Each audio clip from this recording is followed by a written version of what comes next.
सबसे पहले आप सभी का मैं हृदय से आभार प्रकट करता हूं कि आप सबने हमारी बात को प्रदेश की जनता के समक्ष रखने के लिए अपना बहुमूल्य समय दिया।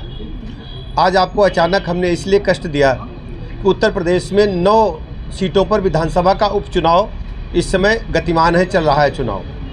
लेकिन समाजवादी पार्टी अपनी गुंडई, अराजकता, माफियागिरी से बाज नहीं आ रही है। प्रातःकाल से ही हम देख रहे हैं, लगातार इस प्रकार के समाचार प्राप्त हो रहे हैं कि समाजवादी पार्टी के गुंडे, माफिया, मवाली तत्व आम जनता को धमका रहे हैं और धमकाने के साथ ही एक बहुत बड़ा कुकृत्य देश की जनता को शर्मसार करने वाला समाजवादी पार्टी के समर्थित गुंडों ने किया है, अपराधियों ने किया है।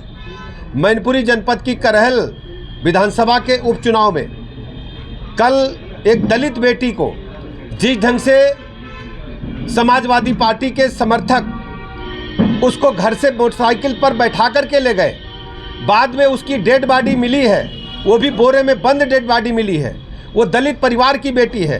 दलित परिवार की बेटी के साथ जिस ढंग से अत्याचार, अनाचार हुआ है, आज हम कह सकते हैं जो प्रदेश की जनता ने समाजवादी पार्टी के कुकृत्यों की सज़ा उन्हें दी है, हमेशा उनको इस बात के लिए आरोप उन पर लगते रहे हैं कि हत्यारों को, अपराधियों को प्रमोट करती है। और कल की जो घटना है वो पूरी तरह से मैं कह सकता हूं कि सच साबित हुई है। समाजवादी पार्टी के लोगों ने जिस ढंग से दलित बेटी को अपने घर से ले जाकर के उसकी हत्या कर दी, केवल इस बात पर कि वो भारतीय जनता पार्टी को वोट देना चाहती थी। माननीय प्रधानमंत्री नरेंद्र मोदी जी ने जो उनको आवास दिया है, कॉलोनी दी है, उस कारण वो साफ साफ कहना था उस बेटी का। प्रशांत यादव जी को उन्होंने कहा, प्रशांत यादव नाम का शख्स जो लेकर के बेटी को गया, बेटी ने कहा प्रशांत यादव से कि हम वोट करेंगे तो हम भारतीय जनता पार्टी को करेंगे, कमल के फूल पर वोट करेंगे और कमल के फूल को वोट इसलिए देंगे कि हमें कॉलोनी मिली है।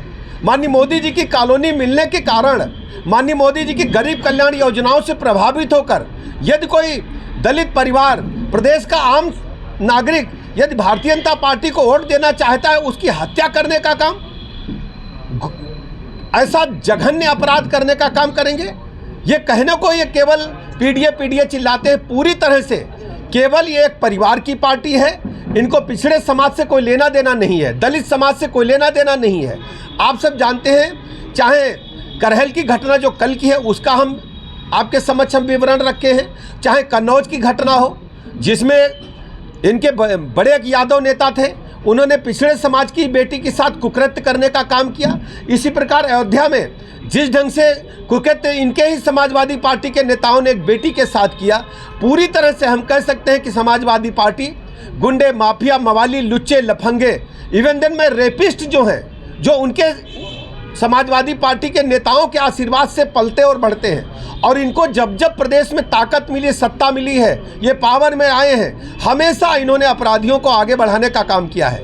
हम देख रहे हैं शांतिपूर्वक मतदान चल रहा है, लेकिन चाहे कुंदरकी हो, हर जगह नंगा नाच रचने का काम कर रहे हैं। इवन देन मैं कहना चाहता हूं, जो हमारी अंबेडकर नगर की सीट है कटहरी, वहां पर भी इन्होंने जिस ढंग से आतंक बरपाने का काम किया है, भोली भाली जनता जो इनको वोट नहीं कर रही है उसको धमका करके वोट लेना चाहते हैं। बड़ी संख्या में एक ऑर्गेनाइज ढंग से हमने देखा इस चुनाव में खासकर कि बुर्का पहन करके पुरुष जो इनके समर्थक लोग हैं वो बुर्का पहन करके मतदान करना चाहते हैं। और भारतीय जनता पार्टी ने लगातार निर्वाचन आयोग से इस बात की शिकायत की है कि ये बिल्कुल बर्दाश्त नहीं होगा। लोकतंत्र में आप संविधान की प्रति लेकर केवल तमाशा दिखाने चाहते हैं और संविधान की धज्जियां उड़ाने का काम करते हैं। लोकतंत्र के महापर्व पर 9 सीटों पर उपचुनाव हो रहा है, समाजवादी पार्टी लोकतंत्र की, संविधान की धज्जियां उड़ाना चाहती है। दलित बेटी की हत्या कर दिया है, इसकी जितने निंदा की जाए वो कम है। हम पूरे उत्तर प्रदेश के दलित समाज से कहना चाहते हैं कि दलित समाज को इस बात का संज्ञान लेना चाहिए कि समाजवादी पार्टी ने आपकी बेटी के साथ जो कुकृत्य किया है, जो अपराध किया है, उसकी हत्या कर दी केवल भाजपा को वोट देने के कारण। दलित समाज, पिछड़ा समाज कभी भी समाजवादी पार्टी को माफ नहीं करेगा। समाजवादी पार्टी यादव समाज की भी पार्टी नहीं रह गई है, केवल यादव परिवार एक कुनबे की पार्टी बनकर के रह गई है। केवल अपने परिवार को प्रमोट करने का काम समाजवादी पार्टी के मुखिया कर रहे हैं, जो बहुत ही निंदनीय है। और मैं प्रदेश की जनता से अपील करता हूं, इसको संज्ञान ले। और 9 सीटों पर मैं अपील करना चाहता हूं, दलित समाज खुलकर के सामने आए और समाजवादी पार्टी को इसका मुंहतोड़ जवाब दे। वैसे करहल में आप जानते हैं, करहल में जनता ने जिस ढंग से भारतीय जनता पार्टी का साथ देने का काम किया, करहल में समाजवादी पार्टी कराह रही है, ऐसा मैं कहना चाहता हूं। अखिलेश यादव ने प्रेस कॉन्फ्रेंस में कहा कि जो अधिकारी पक्षपात कर रहे हैं उनका नाम नोट किया जा रहा है और उनका परिवार। देखिए, ये समाजवादी पार्टी के मुखिया केवल आम जनता को ही नहीं धमकाते हैं, वो अधिकारियों को भी धमकाने का काम करते हैं। उनको चाहिए कि अपने रिजिम के जरा कुकृत्यों की लिस्ट निकाल लें। जब जब वो सरकार में रहे हैं, इन्हीं अफसरों को पीटा तक गया है। हमें अच्छी तरह याद है फर्रुखाबाद की घटना। फर्रुखाबाद में समाजवादी पार्टी की सरकार थी। फर्रुखाबाद में पुलिस कप्तान को समाजवादी पार्टी के एमपी थे, उन्होंने उसके दफ्तर में जाकर थप्पड़ मारने का काम किया था। अखबार की फुटेज आप जो कटिंग है निकाल करके देख लीजिए, और पुराने जो इलेक्ट्रॉनिक मीडिया के साथी हैं फुटेज निकाल करके देखें। दूसरी बात, समाजवादी पार्टी लोहिया वाहिनी के कुकृत्य को हम लखनऊ के लोग कभी नहीं भूलेंगे। जब लोहिया वाहिनी के गुंडों ने हजरतगंज सीओ को बोनट पर टांग करके हजरतगंज में एसएसपी के बंगले के अंदर गाड़ी को घुसा दिया था, कोई कार्रवाई नहीं हुई थी। समाजवादी पार्टी को, खासकर उनके मुखिया को, बिल्कुल भी हक नहीं है इस बात की करने का। भारतीय जनता पार्टी निष्पक्ष, पारदर्शी एवं स्वतंत्र चुनाव की हमेशा पक्षधर रही है, और हम सब संविधान को मानने वाले लोग हैं। समाजवादी पार्टी मैं कह सकता हूं, गुंडे, माफिया, मवाली, लुच्चे, लफंगे, इन सबको प्रमोट करने वाली, पुष्पित पल्लवित करने वाली, इनको आगे बढ़ाने वाली पार्टी है। भारतीय जनता पार्टी इस बात की पक्षधर है। हमने भी निर्वाचन आयोग में कई बार शिकायत किया, कंप्लेंट किया है कि समाजवादी पार्टी के गुंडे, माफिया, भोले भाले ग्रामीणों को, मतदाताओं को सता रहे हैं, धमका रहे हैं कि अगर उन्होंने सपा कोट नहीं दिया तो हम गोली मार देंगे। और करहल में इसको उन्होंने दिखा दिया, एक दलित बेटी की हत्या कर दी है। इस पर आप लोगों को भी संज्ञान लेना चाहिए और समाजवादी पार्टी को प्रदेश की जनता इसका मुंहतोड़ जवाब देगी।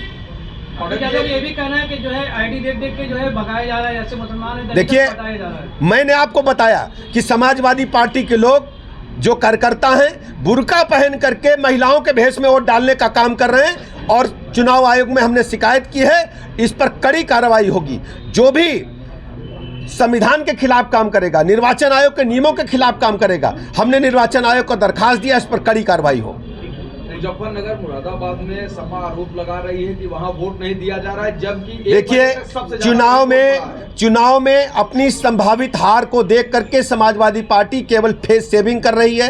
भारतीय जनता पार्टी प्रचंड बहुमत के साथ इन 9 सीटों पर जीत रही है, ये मैं कहना चाहता हूँ। मदरसों और इसके अलावा मस्जिदों में बाहरी लोग भी हैं, ये आपने हमने निर्वाचन आयोग को शिकायत किया है कि बड़ी संख्या में हुजूम इकट्ठा कर रहे हैं, जबकि निर्वाचन के नियम के मुताबिक आसपास निर्वाचन स्थल के जहां पर मतदान हो रहा है 144 दफ़ा लगी होती है, वहां भीड़ इकट्ठा नहीं हो सकती। ये भीड़ इकट्ठा करके अधिकारियों को दबाव में लेकर के और खासकर बुर्का पहना करके पुरुषों को वोट डालवाने का असफल प्रयास कर रहे हैं। भारतीय जनता पार्टी ने इसकी कंप्लेंट निर्वाचन आयोग से की है।